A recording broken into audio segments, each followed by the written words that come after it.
여러분 안녕하십니까? 오늘은 제 13강, 여러분들에게 74쪽에 78번이죠? 78번 들어가기 전에 우리 지난 시간에 공부한 77번 문제 중에서 특정 근담보는 당의 여신의 연기만을 담보한다. 우리 공부했었죠? 그럼 우리 근저당을 설정할 때, 자, 을이라는 사람이 주택을 소유하고 있어요. 그런데 주택 소유자 을이 자금 사정이 악화가 돼서 채권자 갑, 금융기관 갑, 여기로부터 대출을 받으려고 합니다. 그런데 금융기관에서는 담보가 없으면 안 되니까 자기 주택을 담보로 제공해서 자기 주택의 근저당 저당권을 설정했습니다. 따라서 등기부 을구를 열람하니까 이 주택에, 이 부동산에 1번에 근저당이 설정이 돼 있다는 거예요. 그런데 이 근저당이 뭐가 있느냐? 특정 근저당, 그 다음에 한정 근저당, 포괄 근저당, 포괄 근담보, 이런 것들이 있다는 겁니다. 이런 것들은 어떤 성격을 갖느냐, 이걸 생각해 보자는 얘기죠. 첫 번째, 특정 근저당이다. 그러면 이 근저당은 어떤 근저당이냐? 근저당 설정 계약 시 이미 체결되어 있는 특정한 거래 계약과 관련하여 발생하는 채무 있죠? 요거를 그 피담보 채무로 하는 근저당입니다. 그 다음에 두 번째, 한정 근저당은요. 요거는 근저당 설정 계약 시 이미 체결되어 있는 계약인지에 관계없이 특정한 종류의 거래 계약을 한정적으로 열거하고 그 거래 계약과 관련해 발생하는 채무를 피담보 채무로 하는 거죠. 그 다음에 세 번째, 포괄근저당. 이게 제일로 무서운 거죠. 이거는 여신거래에서 이미 발생했거나 앞으로 발생할 모든 채권 채무를 다 담보하는 거, 여러분. 여신거래에 관한 모든 채무를 담보하는 겁니다. 모든. 따라서 포괄이 좀 무서울 수가 있어요. 그래서 포괄근저당의 유효성이 판례로 이미 인정되고 있는 건데, 앞으로 개정이 되면 이것이 많이 완화가 될 겁니다. 어찌됐든 요거 조심하시고, 요거는 어디서 결정되느냐? 계약서 쓸 때, 근저당권 설정 계약서 쓸 때 요건지 확인하셔야 돼. 채무자 입장에서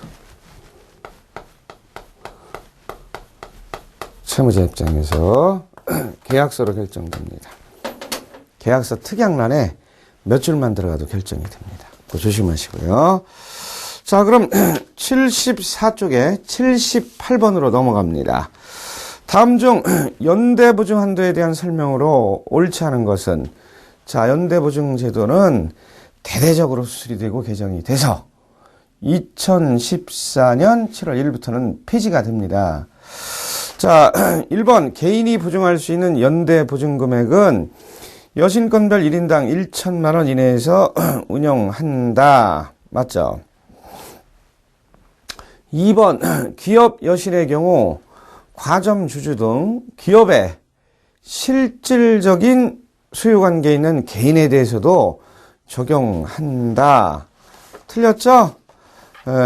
기업 여신은 그 개인에 대해서는 적용하지 않는 거예요. 개인에 대해서는 적용하지 않습니다. 3번 연대보증 채무의 범위는 차주의 신용대출, 신청 금액에서 차주의 산출 한도를 차감한 범위 내로 한다. 맞죠?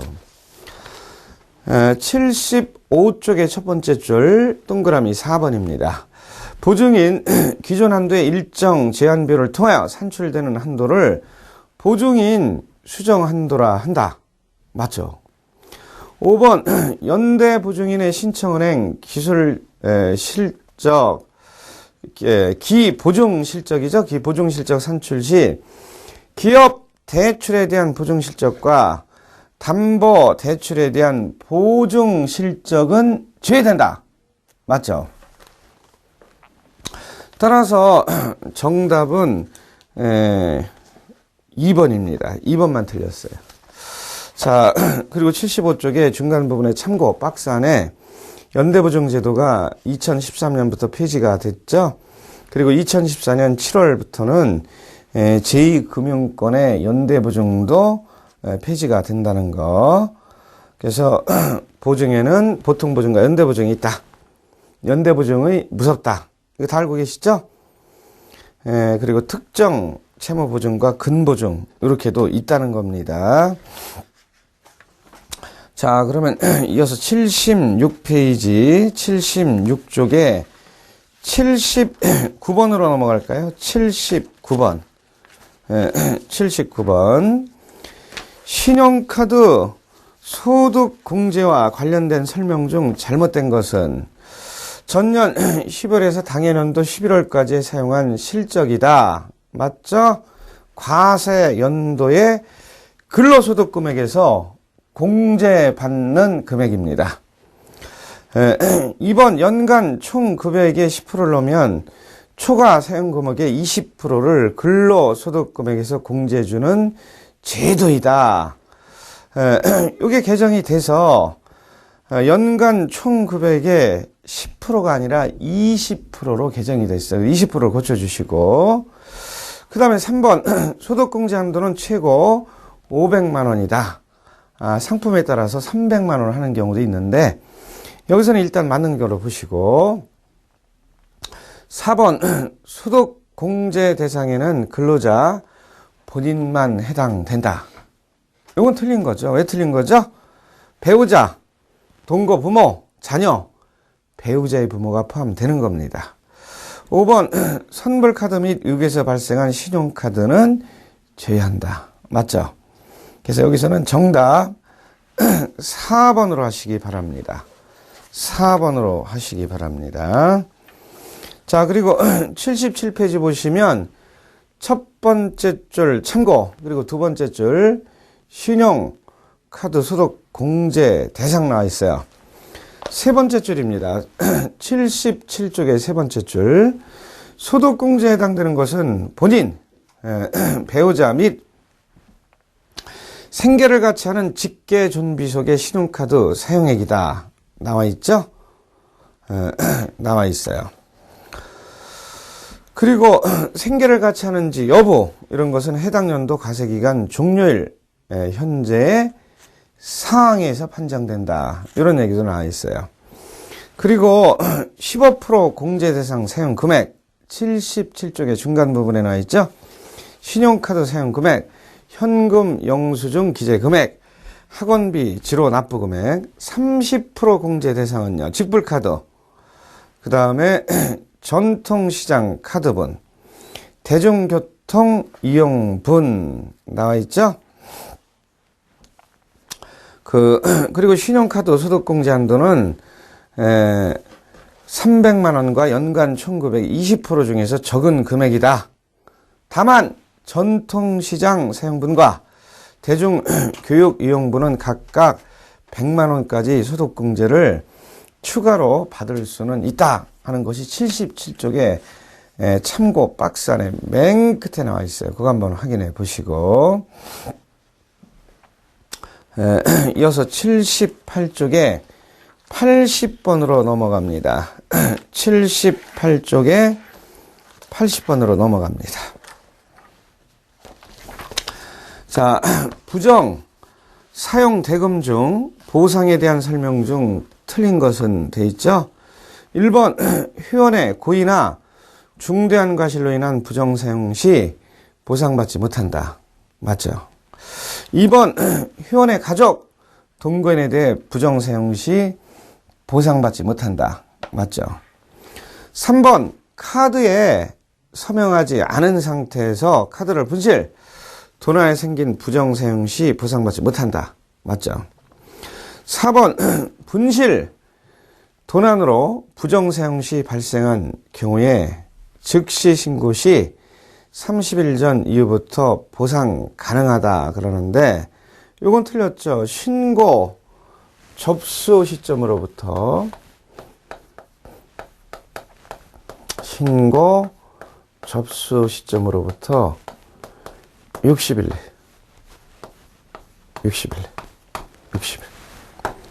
60일 따라서 30일 전 이후 틀렸습니다. 5번 비밀번호 누설로 인해 발생한 손해는 보상받지 못한다. 그래서 4번이 틀렸습니다. 4번이 정답이었어요. 거기 해설에 상세히 나와 있고 그 다음에 참고 박스 안에 보시면 78쪽에 80번의 해설 참고 보상에서 제외되는 경우는 안 있어요. 1번 회원의 고의 또는 관리서울로 인한 부정사용의 경우는 보상에서 제외가 됩니다. 2번 카드를 타인에게 대여, 양도, 보관 또는 담보로 제공하거나 카드를 이용한 불법 대출 등으로 인해 부정사용된 경우, 부정사용된 경우는 보상에서 제외하고 있습니다. 3번 카드회원의 가족, 동거인, 사실상의 동거인, 사실혼 관계죠. 등에 의한 부정사용, 이에 연관되어 생긴 부정사용이 있다 하더라도 보상에서 제외하고 있어요. 4번 카드의 비밀번호 유출로 인한 부정사용의 경우도 보상에서 제외됩니다. 5번 부정사용의 피해 조사를 위하여 카드사가 정한 조사 협조하지 아니한 경우에도 보상에서 제외됩니다. 6번 신용카드 뒷면에 서명을 아니한 상태에서 분실하여 부정사용된 경우, 이런 부정사용도 보상에서 제외하고 있어요. 7번 회원이 도난, 분실을 인지하고도 정당한 세 없이 신고를 지연했다. 이때도 보상에서 제외하고 있습니다. 이처럼 모든 사고에 대해 100% 보상이 되는 것이 아니라 1번의 항목에 걸리면 당사자가 보통 30% 내지 100% 책임을 져야 됩니다. 보상에서 제외될 때. 자, 그럼 78쪽 맨 끝에 세 번째 줄 몇 가지 기원 나와 있어요. 1번 신용카드는 지갑에 한 장이나 두 장 만들고 다녀야 되고, 2번 신용카드 뒷면에 꼭 서명을 하고, 자 79쪽의 첫 번째 줄 3번입니다. 카드 사용 한도를 잘 생각해서 낮춰놔야 돼요. 그 다음에 4번 세 번째 줄 4번 79쪽의 세 번째 줄 4번 SMS 서비스나 세이프카드 서비스를 선정해 둬야 되고, SMS 서비스 요거 확인하시기 바랍니다. 자, 그 다음에 79쪽에 81번으로 넘어갑니다. 카드 발급 후 본인이 수령하지 못하고 집에 있는 가족이 수령 후 분실하여 제3자가 습득 후 부정 사용이 되었을 경우 설명 중 틀린 것은 나와 있어요. 1번 카드사는 대리 수령한 가족에게 책임을 요구한다. 맞죠? 1번 카드사와 신청인 공동책임이다. 공동책임 틀렸죠. 신청인은 면책이 되고 대리 수령한 가족에게 책임을 카드사가 청구할 수 있어요. 공동책임 틀렸어요. 3번 본인에게 직접 전달하지 못한 카드사 책임 맞죠? 4번 신청인은 면책 맞죠? 5번 회원 가입 신청 시 가입 자격 허위 기재 사실 판명 시 신청인 책임 맞죠? 그래서 정답은 4번 2번이죠. 2번 카드사 신청인 공동책임 틀렸어요. 신청인은 면책됩니다. 정답 2번이었습니다. 자, 이어서 80쪽 넘어갑니다. 거기 보시면 82번 나와 있어요. 첫 번째 줄. 80쪽 첫 번째 줄 82번입니다. 다음 중 왜곡한 거래법상 거주자가 아닌 거. 1번 거주자의 왜곡 지점 출장소 사무소. 이것은 비거주자로 분류합니다. 거주자의 왜곡 지점 출장소 사무소는 비거주자로 분류하기 때문에 82번은 정답 1번으로 고르셔야 돼요. 1번 정답이었어요. 비거주자입니다. 2번 대한민국 제공관처. 이거는 왜곡한 거래법상 거주자에 해당합니다. 3번 6개월 이상 국내에 체류하고 있는 자. 거주자죠. 4번 비거주자 외국인 중 일시 귀국을 목적으로 국내에 입국하여 3개월 이상 체류하는 자. 3개월 이상 체류하면 이건 거주자로 분류됩니다. 5번 외국기업 국내지점 사무소. 이거는 왜곡한 거래법상 거주자로 분류가 돼요. 따라서 거주자가 아닌 거 비거주자는 거주자의 외국지점 출장소 사무소. 정답 1번이었습니다, 여러분.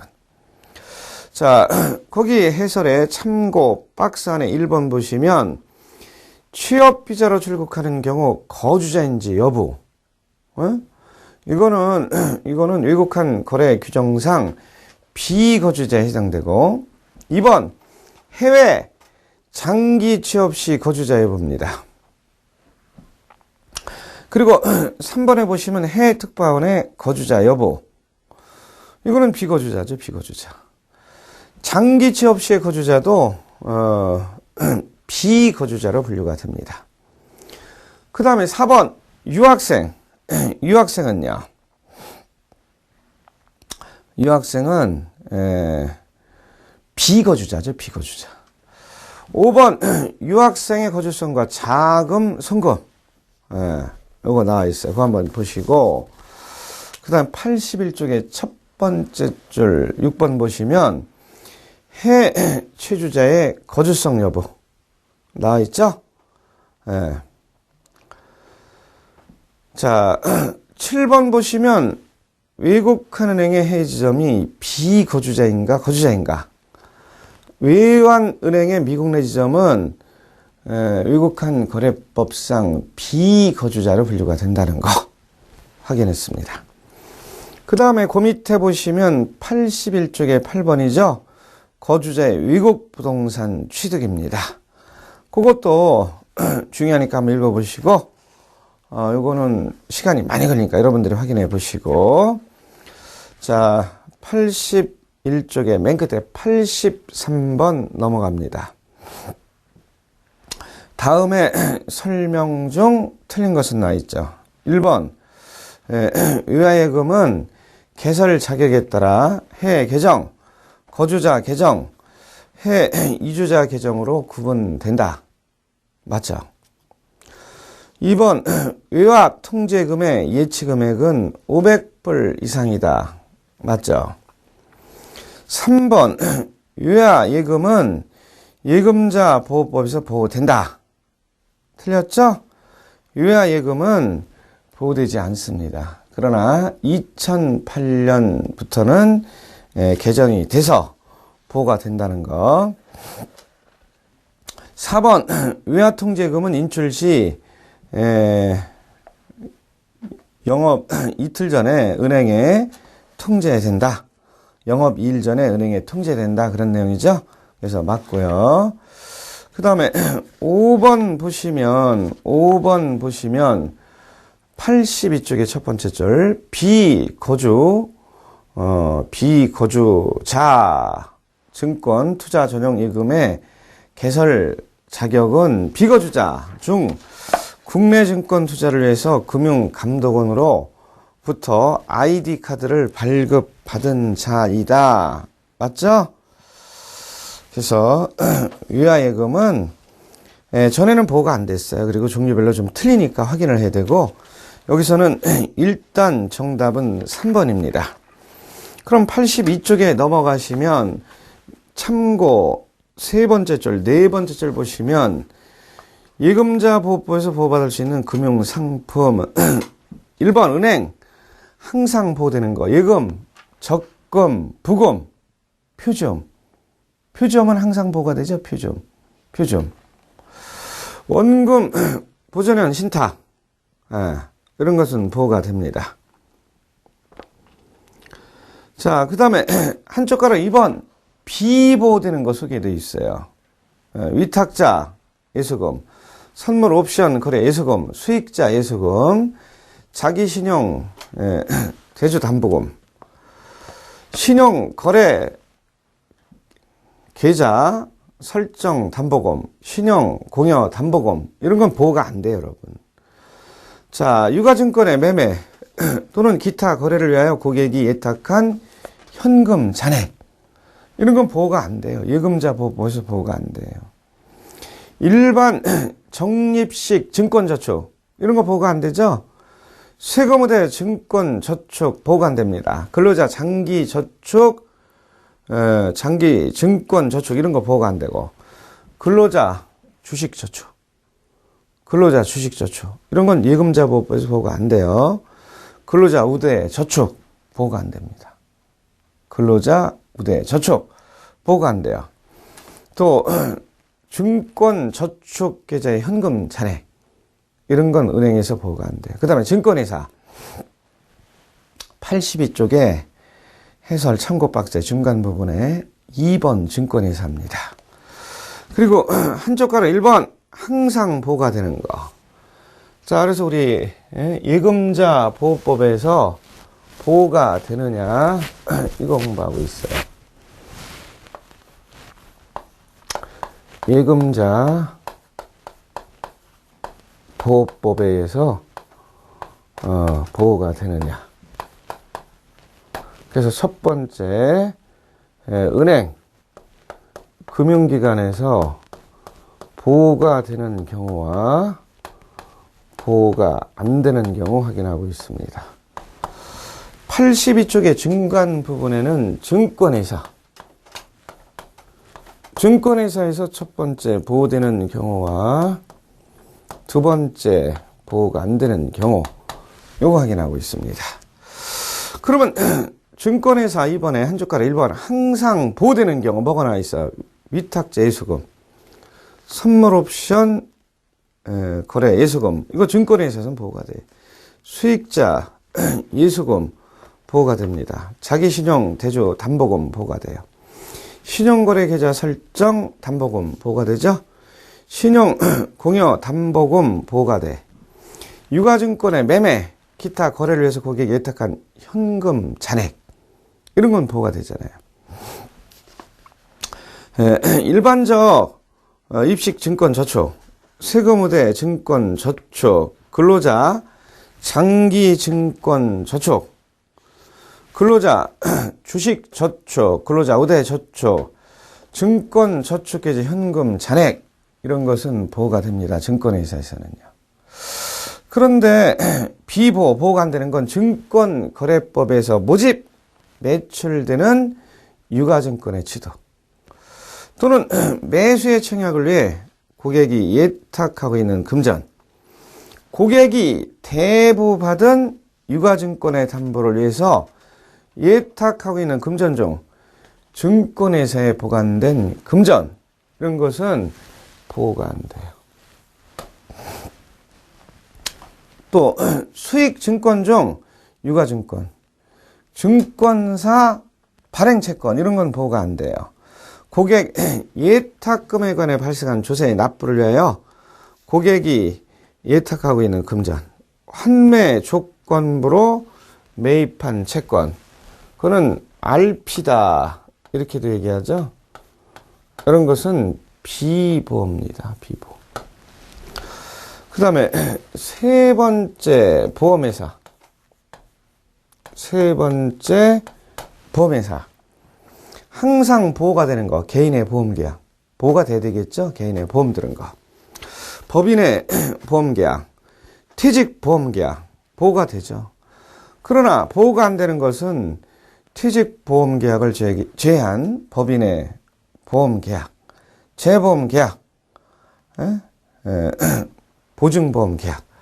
법인의 보험계약이 보호가 되는 것은 보험계약자 및 보험료 납부자가 법인인 경우에 하나는 거죠. 법인인 경우에. 그 다음에 네 번째 종합금융회사죠. 종금사. 항상 보호가 되는 건 발행어음, 표지음. 항상 보호가 되는 것은 발행어음, 표지음. 발행어음, 표지음. 표점 보호가 됩니다.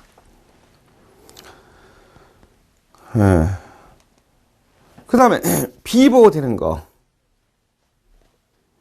98년 9월 30일 전에 발행한 담보보호, 배에서 매출엄을 제한 매출엄, 수익증권 보호가 안 돼.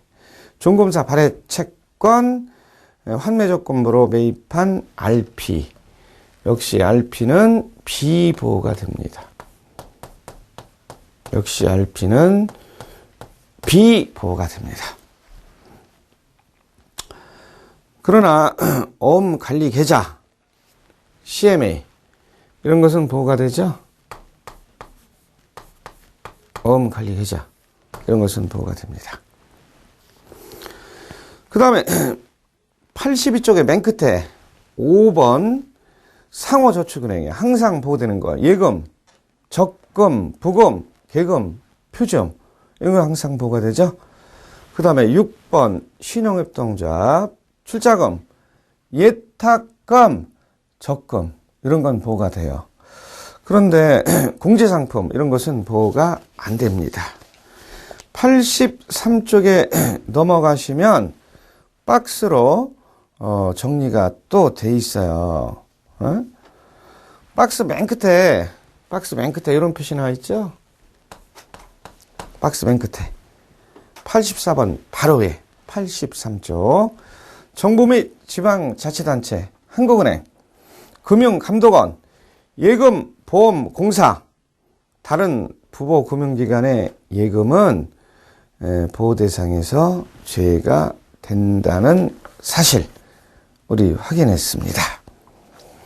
자, 그러면 83쪽 맨 끝에 84번으로 넘어갑니다. 해외 직접 투자의 방법이 아닌 것을 고르래요. 해외 직접 투자의 방법이 아닌 거.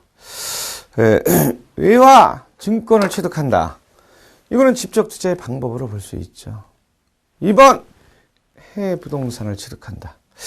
해외 부동산을 취득하는 것은 직접 투자하는 관계가 없어요. 3번 외화 대부채권 취득. 이거는 해외 직접 투자죠. 4번 개인 기업을 영위하는 거.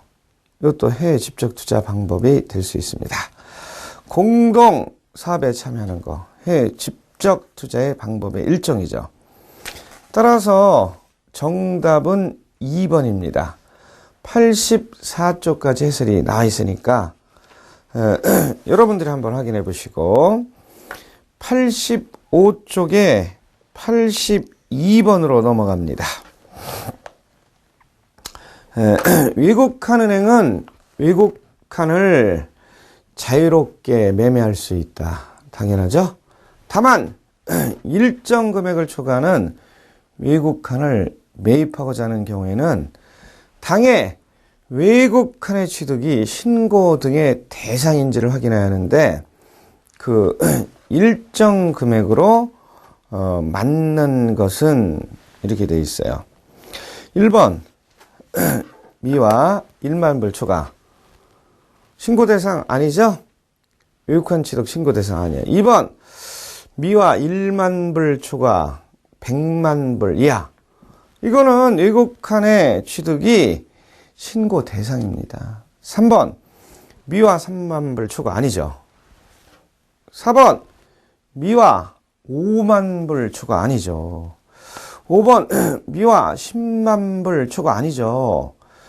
2번 미화 1만 불 초과 100만 불 이하. 이것이 신고 대상입니다. 거기 해설을 보시기 바랍니다. 외국한 거래 규정에 따른 외국한 신고 처리령 시달.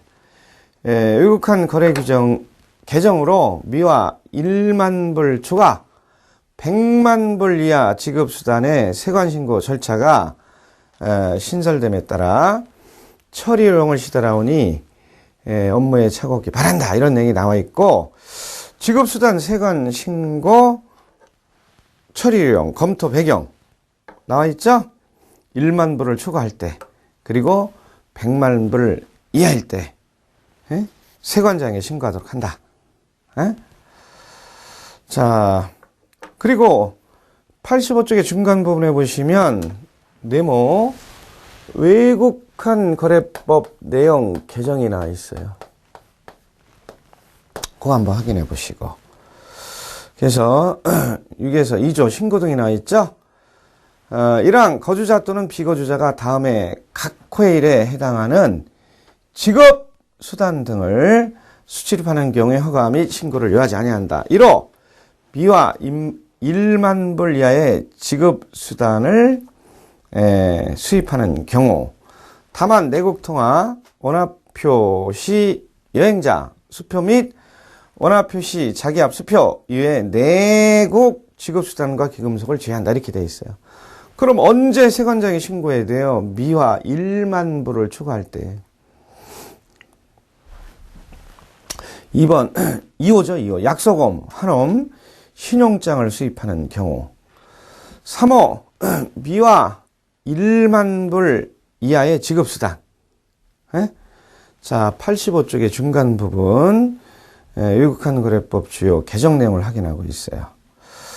그 다음에 5호 보시면 다음 항목에 1에 해당하는 직업수단 등을 수출할 때, 이때는 역시 허가 및 신고를 요하지 않는다.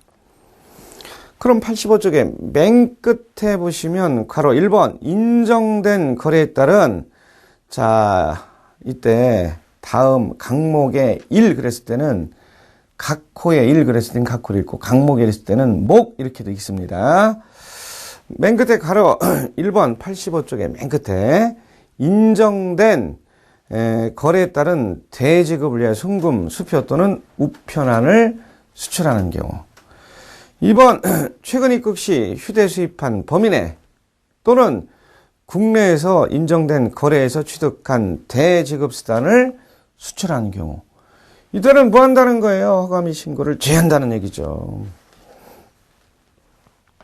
가로 3번 이 법에 적용을 받지 않는 거래에서 취득한 채권을 처분하고자 발행한 수표를 수출할 때도 신고 및 허가를 요하지 아니한다. 신고 및 허가를 안 하셔도 돼.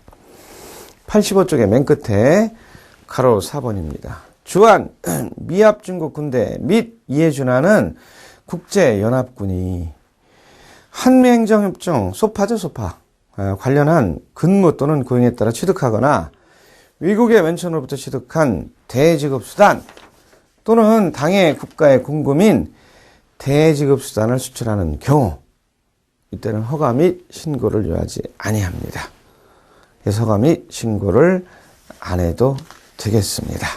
기타 내용들이 많이 나와 있으니까 시간이 허락하는 분들은 읽어보시고요.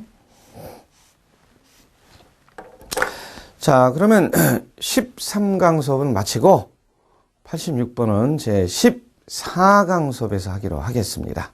수고하셨습니다.